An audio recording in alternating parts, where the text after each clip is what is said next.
지난 금요일 축구 경기 보셨습니까? 23세 이하 국가대표 U23 아시안컵 대회 8강에서요. 인도네시아와 연장전 끝에 승부차기로 10대 11로 졌습니다. 10번 연속으로 올림픽 진출을 하는 것도 실패했고 무려 40년 만에 이제 올림픽에 나가지 못하게 됐다고 합니다. 1988년 서울올림픽부터 계속해서 축구 경기가 올림픽에 나갔는데 이제 40년 만에 못 나가게 되었는데요.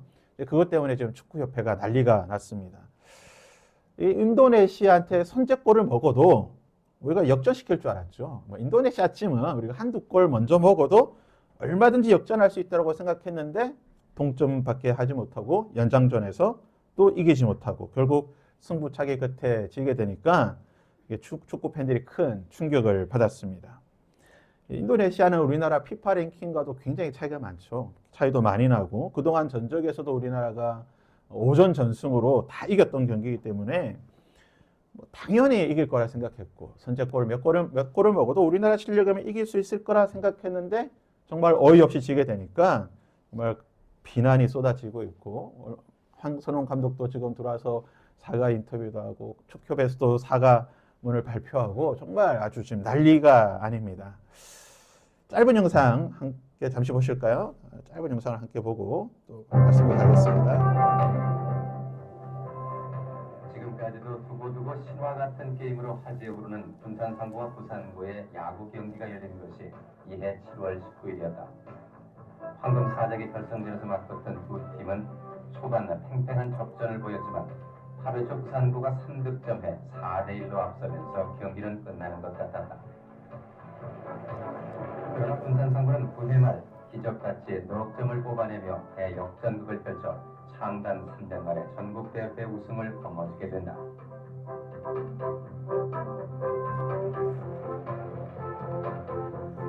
이때부터 군산상고는 역전의 명수라는 별명이 붙었으며 고교 야구의 인기는 호남 지역까지 확대돼 프로야구 탄생에 기반을 마련한다.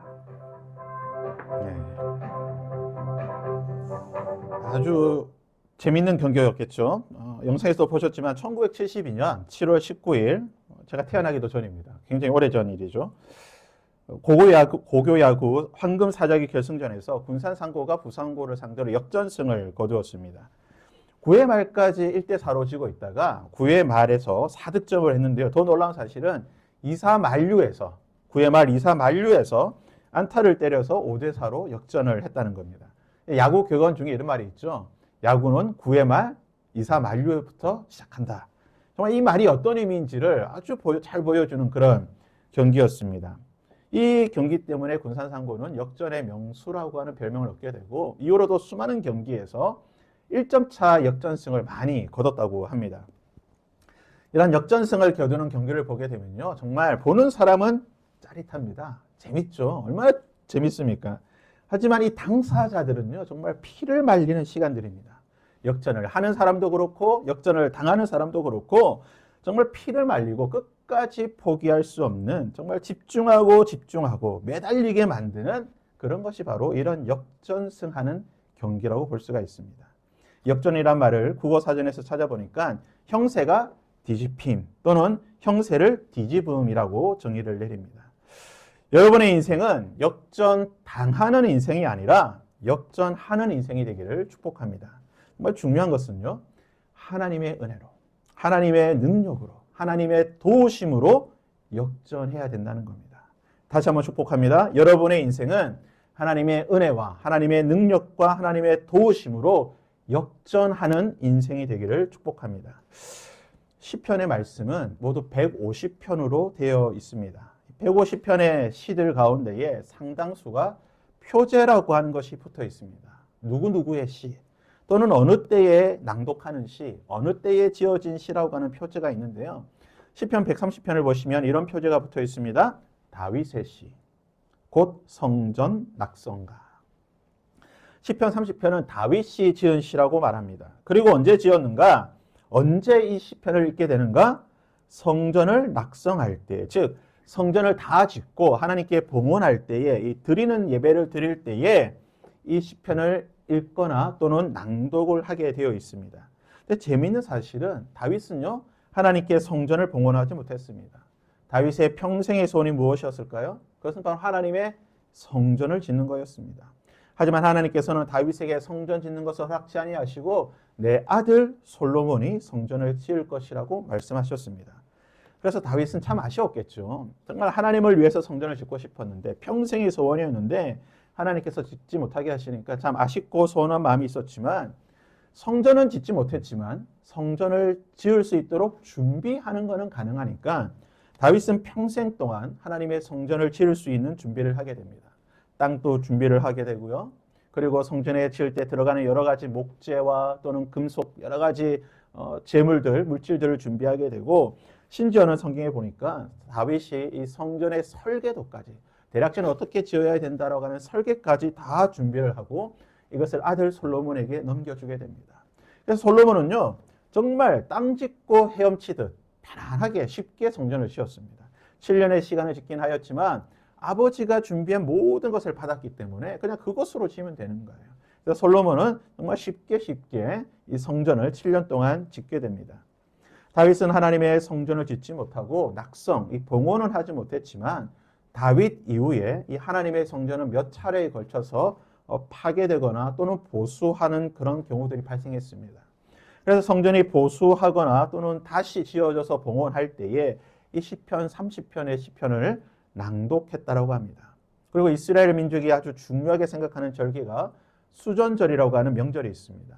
성전이 더럽혀졌던 성전을 청소하고 깨끗하게 정리하고 다시 하나님께 드렸던 것을 기념하는 것이 수전절인데 이 수전절에는 시편 30편을 또 낭독하게 되어 있습니다. 아무튼 다윗은 자신이 지은 이 시편을 통해 특별히 시편 30편을 통해 자신의 인생을 잘 요약하고 있습니다. 우리가 읽었지만 1절에서 12절까지 보게 되면 어떤 느낌을 받습니까? 참 다윗의 인생이 참 굴곡이 있는 인생이구나. 참 어떤 때는 올라갔다가 어떤 때는 떨어졌다가 참 이런 굴곡이 있는 인생인데 이런 굴곡이 있는 인생을 살면서 그가 얼마나 하나님을 찾고 하나님께 기도하고 또 하나님께 찬양했는가. 이 다윗의 70년 인생을 잘 녹여내는 것이 바로 이 시편 30편의 시편이라고 볼 수가 있습니다. 우리는 다윗의 인생을 잘 알고 있습니다. 여러 매체를 통해서 또는 성경을 통해서 다윗이 어떤 사람이었는지를 잘 알고 있습니다. 저는 다윗의 인생을 이렇게 정리하고 싶습니다. 다윗의 인생은 역전의 인생이었다. 역전의 명수가 바로 다윗이었다라고 말하고 싶습니다. 다윗은 베들레헴에서 이새의 8번째 아들, 막내 아들로 태어났습니다. 그냥부터 막내 다윗까지 몇 년의 차이인지는 알 수 없지만 아무튼 늦둥이죠. 막내로 태어났습니다. 지금 여러분 막내로 만약에 태어났다고 생각해 보십시오. 얼마나 귀엽습니까? 얼마나 사랑받을까요? 종종 유튜브에 보게 되면 이렇게 나이차 나는 10살 이상 나이차 나는 막내 유튜브 보게 되면 정말 온 가족의 사랑을 다 받습니다. 형제들의 사랑을 다 받고요. 부모의 사랑을 다 받고 자랍니다. 그런데요, 성경에 보게 되면 막내라고 해서 아버지나 가족의 사랑을 많이 받았다고 하는 그런 기록은 성경에 별로 없습니다. 야곱의 12아들 가운데의 막내는 베냐민입니다. 성경에 보면 베냐민이 참 사랑을 많이 받은 것 같은데 실상 알고 보면 베냐민은 요셉 때문에 사랑을 받은 거예요. 요셉이 사랑을 다 받았는데 요셉이 없어지게 되자 실종되어서 사라지게 되자 그 요셉이 받았던 사랑을 베냐민이 받게 됩니다. 그 전까지 베냐민은요 성경에 이름도 나오지 않습니다. 그 이름이 잘 등장하지 않을 만큼 베냐민은 그렇게 아버지 이삭의 사랑을 받던 존재가 아니었던 것입니다. 실제로 성경을 보게 되면 이 고대 근동에서는 이 막내라고 하는 존재가 그렇게 사랑받는 존재 또 좋은 존재라고 볼 수는 없습니다. 이에 반해 장남, 큰아들은요 다릅니다. 장남은 아버지의 사랑을 독차지합니다. 우리가 영어 표현 가운데 the winner take all, 승자가 모든 것을 가져간다. 소위 말하는 승자 독식이라 하죠. 장자가 모든 것을 다 가져갑니다. 장자는요 아버지의 사랑, 아버지의 권리, 아버지의 재산, 아버지의 유산 모든 것을 다 장자가 가져가게 됩니다. 다윗도 이런 것을 겪게 됩니다. 당시에 이스라엘 백성 가운데 이스라엘 가운데 가장 영향력 있던 사람이 누구였던가? 바로 사무엘입니다. 사무엘이 어느 날 베들레헴 이새를 찾아오게 됩니다. 사무엘은 하나님의 말씀에 따라서 이새의 아들들 가운데에 왕이 있기 때문에, 누군지는 모르지만 왕이 있기 때문에 그 이새의 아들 가운데 왕을 찾아내고 그에게 기름 붓기 위해 찾아오게 됩니다. 자, 여러분, 이새가 8명의 아들이 있다고 말씀드렸습니다. 자, 보통 이런 경우라고 한다면 집안에 중요한 손님이 왔습니다. 나라에서 가장 높은 사람이 찾아왔어요. 여러분 같으면 어떻게 하겠습니까? 자신의 모든 가족들을 다 인사시키겠죠. 자신의 모든 아들, 식솔들, 모든 사람들을 다 인사시켜야 정상입니다. 그런데 성경에 보게 되면요, 이새는 다윗만 빼고 나머지 7 아들을 부르게 됩니다. 이게 말이 될까요? 아들이 8명입니다. 막내를 빼고 나머지 7만 부릅니다. 이새의 집은 다른 집들과 마찬가지로 목축업, 양을 치는 일을 했습니다. 그래서 아들들이 전부 들판에 나가서 양을 치고 있는데 어느 날 종들이 오더니 아버지께서 오라고 한다고 7명이 다 갑니다. 막내는 남겨둡니다. 이새는 다윗을 부르지 않고 다윗은 그냥 남아서 양을 치게 했습니다. 보통 이런 경우라고 한다면 적어도 저 같으면요, 아마 대부분이 그럴 거예요. 하인을 시켜서 양을 치게 하든지 아니면 주변에 있는 이웃에게 잠시만 몇 시간만 좀 봐달라 부탁을 하고 아들을 다 데려가야죠. 다윗만 빼고 나머지 7은 다 데려갔습니다. 여러분, 들판에 홀로 남아있는 다윗의 모습, 여러분 다윗의 마음이 어땠을까요? 같이 있던 형들은 아버지가 급히 불러서 불려갔는데 자신만 혼자 덩그러니 남아 있습니다. 얼마나 가고 싶었을까요? 누군가 불렀는데, 집에 손님이 왔는데 얼마나 가고 싶었을까요? 자신만 부르지 않았던 그 아버지에 대한 원망, 불평, 서운함, 아쉬움, 이런 감정이 없었을까요?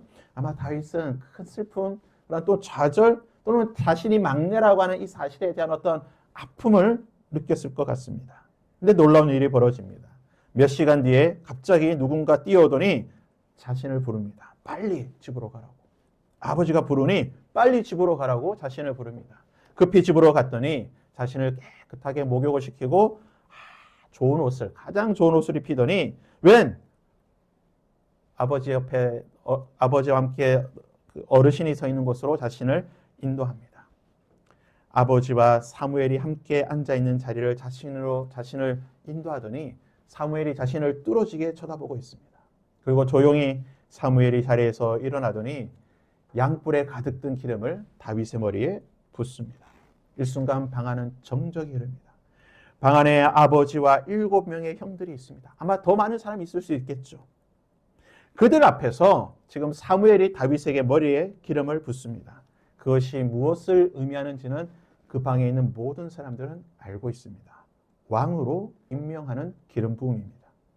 여러분, 놀라운 인생 역전 아닙니까? 불과 몇 시간 전까지만 하더라도 들판에서 양을 치다가 아버지조차 외면하고 무시했던 다윗이었습니다. 손님이 왔는데 초대받지 못하고 홀로 양을 지키고 있던 다윗입니다. 그런 다윗이 이제 아버지와 형제들 앞에서 왕으로 기름 부음 받았습니다. 완벽한 인생의 역전이라고 볼 수 있습니다. 주께서 나의 슬픔을 변하여 내게 춤이 되게 하시며 나의 베옷을 벗기고 기쁨으로 띠띠우셨나이다. 아마 다윗이 기뻐 춤추지 않았을까요? 모르긴 몰라도 아마 다윗이 밤새도록 춤추며 기뻐 날뛰었을 것입니다. 근데 여러분, 다윗의 이후 인생이 어찌 되었는지 아십니까? 그가 바로 왕으로 올라간 게 아니에요. 그는 여전히 아버지의 양을 치는 목동으로 지내게 됩니다. 여러분, 다윗이 기름 부음 받고 난 뒤에 아버지의 양을 치는 목동으로 형제들과 함께 있을 상황을 한번 생각해 보십시오. 형들이 다윗을 어떻게 볼 거예요? 야, 네가 왕이야? 네가 뭔데? 네까짓 게 뭔데? 네 얼굴이 왕이 될 얼굴이야? 네가 뭔데 왕이야? 아마 형들의 이런 조롱과 구박을 받았을지도 모릅니다. 다윗은 잠시 인생의 역전, 절정을 맛보았지만 곧 뭡니까? 인생의 반감기를 겪게 되는 거예요. 그 높은 곳에 있다가 순식간에 나락으로 떨어지는 그런 경험을 했을 겁니다. 다윗은 이후 수년 동안 양을 치게 됩니다. 그러던 어느 날 왕의 전령이 자신을 부르러 왔습니다. 그리고 자신을 왕 앞에, 사울 왕 앞으로 데려가 세우더니 다짜고짜 손에 수금이라고 하는 악기를 들려주며 연주하고 노래를 부르라고 합니다. 성경을 보게 되니까요, 다윗은 그 당시에 이 베들레헴 근방에서 노래 잘하며 악기 연주를 잘하는 사람으로 소문이 나 있었습니다. 아마 지금으로 치면 누구를 비교할 수 있을까요? 악동 뮤지션 정도 되지 않을까요? 노래도 잘하고 작곡도 잘하고 아마 그 정도 될 것 같아요. 다윗이 사울 왕 앞에서 악기를 연주하기 시작합니다. 노래를 부르기 시작합니다. 그러자 놀라운 일이 벌어집니다. 극심한 두통으로 인상을 구기고 신음하고 있던 사울 왕이 한순간 표정이 밝아지더니 괜찮아지는 겁니다. 병이 나은 겁니다. 이후 다윗은 사울이 두통으로 말미암아 고생할 때마다 왕 앞에 서서 노래를 부르며 왕의 병을 고치게 됩니다. 여호와 내 하나님이여, 내가 주께 부르짖음에 나를 고치셨나이다. 다윗은 병을 고쳐주시는, 치유해주시는 놀라운 하나님을 경험했습니다. 자, 이쯤 되면 또다시 다윗의 인생이 어떻게 됩니까? 역전하였습니다. 왕의 병을 고쳤습니다. 다윗만 고칠 수 있는 병입니다. 인생의 황금기를 누릴 수 있습니다. 왕의 총애를 받을 수 있는 좋은 기회입니다. 하지만 성경을 보게 되니까요, 다윗은 여전히 목동으로 지냈다라고 말합니다. 아버지의 양을 치며 목동으로 지내게 됩니다. 참 인생이 알 수가 없습니다. 역전하여서 좋은 것 같은데 다시 반감기를 겪으며 나락으로 가는 그런 인생을 살고 있습니다. 또 시간이 흘렀습니다. 어느 날 블레셋이 이스라엘을 침략했다는 소식을 듣게 됩니다. 블레셋은 오늘날 팔레스타인 지역입니다. 지금 이스라엘과 팔레스타인이 전쟁하고 있는데 이 전쟁은 이미 역사가 3,000년 이상 된 그런 역사를 가지고 있는 전쟁이에요. 아무튼 블레셋이 이스라엘을 침략하게 되는데 그 선봉에 누가 있습니까? 그 유명한 골리앗이 있습니다. 우리가 다윗과 골리앗의 이야기는 잘 알고 있습니다. 다윗은 골리앗과 비교할 수 있는 상대가 아니에요.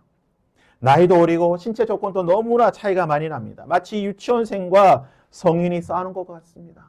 아무리 성인이 싸움을 못해도 유치원생을 못 이길까요? 얼마든지 이길 수 있습니다.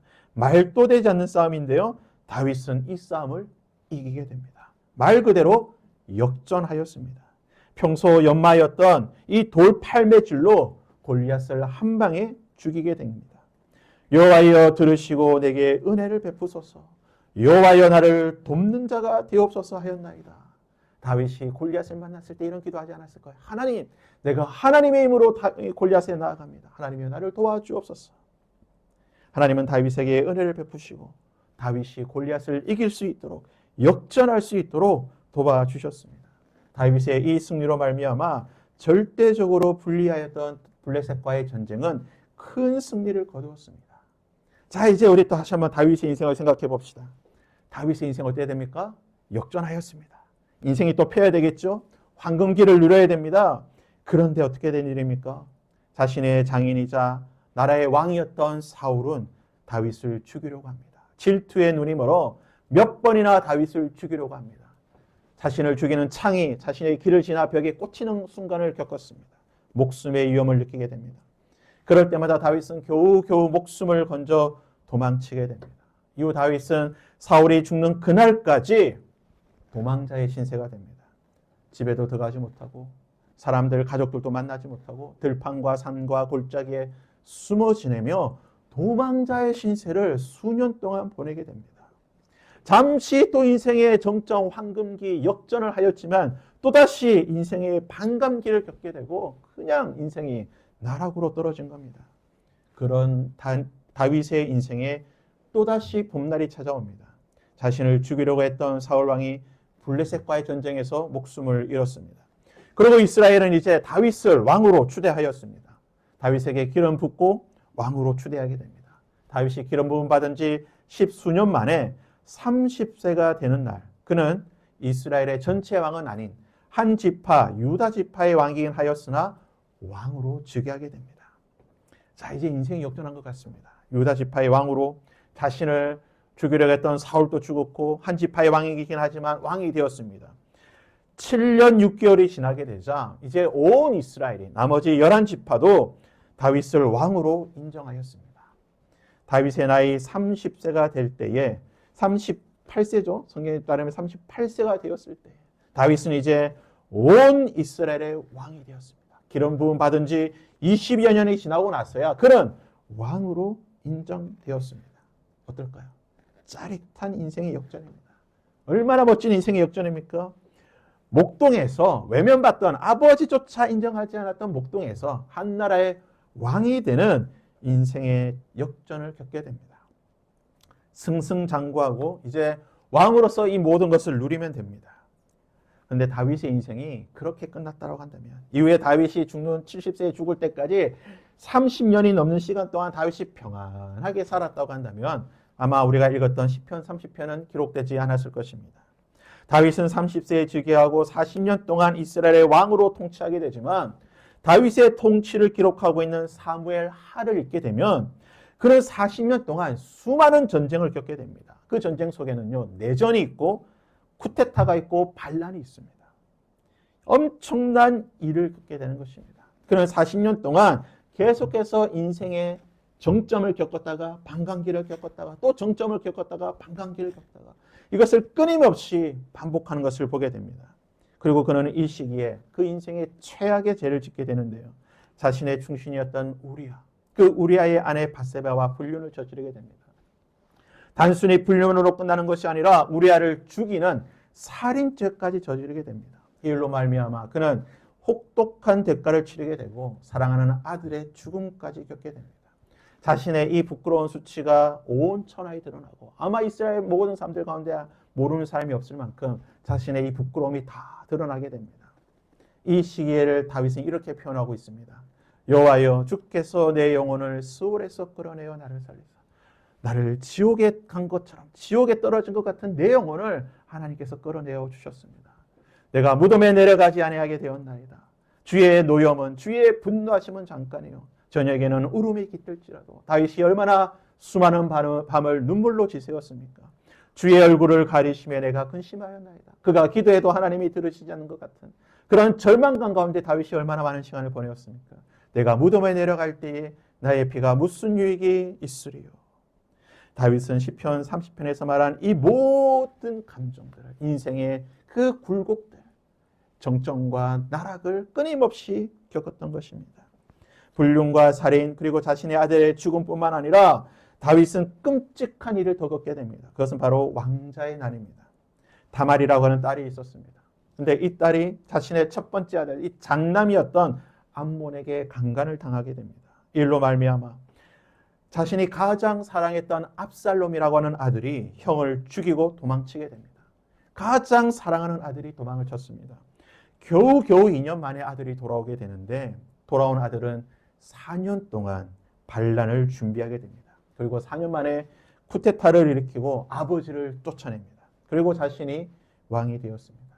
다윗은 목숨을 부지하기 위해 요단강을 버선발로 건너면서 겨우겨우 목숨을 구하고 도망치게 됩니다. 신하의 도움으로 반란은 겨우 진압이 되었고 자신이 가장 사랑했던 아들 압살롬은 결국 죽게 됩니다. 이 왕위를 다시 찾고 왕위에 오르긴 되지만 군권을 장악하고 있던 사령관 요압의 눈치를 살피게 되는 정말 이빨 빠진 호랑이처럼 정말 힘없는 그런 초라한 신세가 되었습니다. 그리고 하나님께서 금지하신 인구 조사를 하는 그 죄를 짓게 되고 성경의 기록에 따르면 수십만의 백성들이 한순간에 목숨을 잃게 되는 일을 만들게 됩니다. 이 모든 과정 속에서 다윗의 마음이 어땠을까요? 다윗의 감정이 어땠을까요? 제가 다시 한번 읽어드립니다. 여호와여 주께서 내 영혼을 수월에서 끌어내어 살리사. 수월 가운데 지옥 가운데 떨어진 것 같은 그런 절망감을 느꼈다는 겁니다. 나로 무덤에 내려가지 않게 하셨나이다. 주의 노염은 잠깐이요 저녁에는 울음이 깃들지라도 주의 얼굴을 가리시며 내가 근심하였나이다. 내가 무덤에 내려갈 때에 나의 피가 무슨 유익이 있으리요. 시편 30편은 다윗이 살았던 70년 인생의 요약판이라고 할 수 있습니다. 다윗의 인생의 그 역전과 반감기를 황금기와 나락으로 떨어지는 그 끊임없는 인생을 다윗은 시편 30편에 노래하고 있는 것입니다. 여러분, 다윗이 자신의 인생을 이렇게 노래하다가 마지막으로 자신의 인생의 결론을 어떻게 내리고 있습니까? 시편 30편 10절에서 12절까지의 말씀인데요. 여호와여 들으시고 내게 은혜를 베푸소서. 여호와여 나를 돕는 자가 되소서 하였나이다. 주께서 나의 슬픔이 변하여 내게 춤이 되게 하시며 나의 베옷을 벗기고 기쁨으로 띠띠우셨나이다. 이는 잠잠하지 아니하고 내 영광으로 주를 찬송하게 하심이니 여호와 나의 하나님이여 내가 주께 영원히 감사하리이다. 다윗은 그의 인생 가운데 무엇을 하게 됩니까? 그는 끊임없이 하나님께 은혜를 구했습니다. 인생의 정점에 있을 때나 또는 인생이 반강기를 걷고 나락으로 떨어질 때나 그는 끊임없이 하나님의 은혜를 구했던 인생입니다. 여호와여 들으시고 내게 은혜를 베푸소서. 여호와 내 하나님이여 내가 주께 부르짖음에 여호와여 내가 주께 부르짖고 여호와께 간구하기를 여호와여 들으시고. 다윗은 하나님께 끊임없이 기도하는 인생이었습니다. 하나님의 은혜를 구하고 하나님을 찾았던 인생이었고 그런 다윗을 하나님께서는 만나주시고 때로는 역전하기도 하였지만 때로는 나락으로 떨어질 때에 그가 영원히 절망하지 아니하도록 그를 다시 소울에서 끌어내주시고 다시 인생을 역전시켜 주시며 또다시 나락으로 떨어질 때에 다시 그를 무덤에서 일으켜 주시는 역전시켜 주시는 하나님이었던 것입니다. 사랑하는 성도 여러분, 아마 우리의 인생도 다윗과 크게 다르지 않다고 생각이 됩니다. 여러분 어떤 인생도 항상 정점에 있는 상승하는 승승장구하는 그런 인생 어떤 인생도 없습니다. 어떤 인생도 맨날 반강기를 겪고 나락으로 떨어지는 그런 인생도 없습니다. 어떤 인생도 죽을 때까지 그냥 평탄하게 살아가는 그런 인생도 없습니다. 우리의 인생이라고 하는 것이요. 때로는 정점을 겪기도 하고 때로는 반강기로 떨어질 때도 있고 때로는 평탄하게 갈 때도 있고 이것이 끊임없이 반복하는 것이 우리 인생인 것입니다.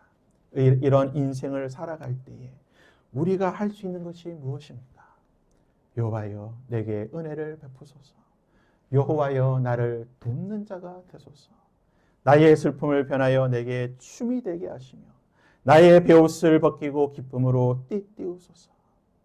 우리는 나를 역전시켜 주실 하나님, 나의 슬픔을 변하여 춤이 되게 하실 하나님, 나의 베옷을 벗기시고 기쁨의 옷을 입혀주실 그 하나님을 찾고 구하며 기도하는 사람이 되어야 될 것입니다. 그리고 우리 인생에 가장 큰 역전이 있다고 한다면 그것은 바로 예수 그리스도인 줄 믿습니다. 예수 그리스도 그분만이 우리 인생을 변화시키시는 분이십니다. 우리 인생을 역전시켜 주시는 분이십니다. 죄로 인해 죽을 수밖에 없는 우리를 하나님의 백성으로 역전시켜 주시는 분이 바로 예수 그리스도입니다. 예수 그리스도만이 우리를 변화시키고 우리를 역전시켜 주시는 분인 줄 믿습니다. 여호와여 내게 은혜를 베푸소서. 여호와여 나를 돕는 자가 되소서. 나의 슬픔을 변하여 내게 춤이 되게 하시고 나의 베옷을 벗기고 기쁨으로 띠띠우셨나이다. 오늘 예수 그리스도께서 우리의 모든 슬픔을 변하여 춤이 되게 할 줄 믿습니다. 다시 한번 내 인생을 역전시켜 줄 줄 믿습니다. 혹시 우리 인생이 반강기 속에 저 나락 가운데에 떨어져 있다고 한다면 오늘 예수 그리스도께서 그분의 능력으로 말미암아 십자가의 은혜로 말미암아 우리의 베옷을 벗기고 기쁨으로 띠띠우시며 다시 나를 올려줄 줄 믿습니다. 그 예수 그리스도를 바라봄으로 이제 우리 함께 찬양하며 기도하며 한 해 앞으로 나아가도록 하겠습니다. 우리 함께 찬양하겠습니다.